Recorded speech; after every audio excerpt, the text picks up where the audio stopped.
Okay, so it's still November the 11th, and again, this is the first day I'm recording these videos, so I'm kind of on a roll. The last video I talked about the mechanical tools that I have here, and with the exception of the planimeter that was made in Switzerland, everything was made in the USA, and I really have such a penchant and such a kind of passion for things that were made here, and I will talk about that in later videos why. Music is going to be a big part of these videos rolling forward, and I remember so vividly a lot of the musical instruments that I always saw and was exposed to as a kid being made here in the United States. And one of the things that's sat on the piano here in the office for a long time has been this metronome. And I just want to talk about kind of where this came from. This is a Seth Thomas, or Seth and Thomas. No, just a Seth Thomas metronome. And I bought this on eBay.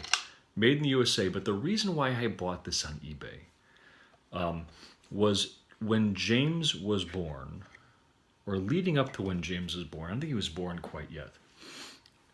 As an expecting father, I was trying to figure out, what to do to make him sleep, what to do to be a good father, what to do to just keep the kid together.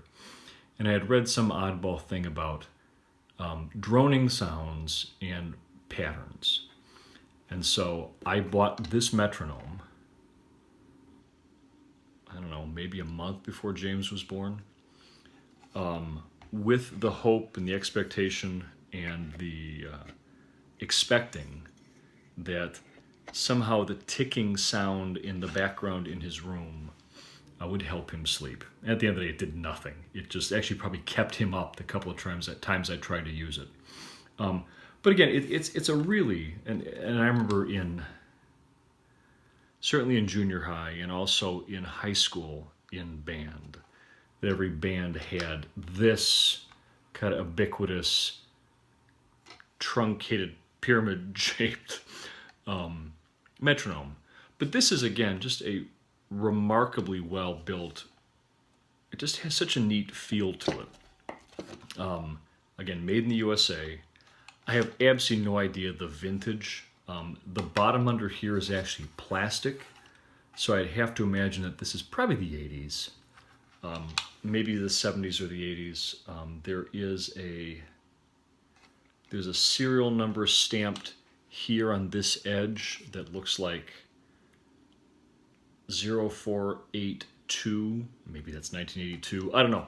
It's certainly not a great antique, and it certainly is not a crazy valuable thing, but it has, again, the neat kind of sticker that describes how to use it. It talks about Thomas in Connecticut, printed and manufactured in the United States. Again, just a neat thing that has sat here on the piano that certainly both our kids have used to practice with. But the reason why I bought this was in a weird kind of harebrained effort to help James as an infant, as a newborn baby, sleep at night. So this is the metronome. All right, bye.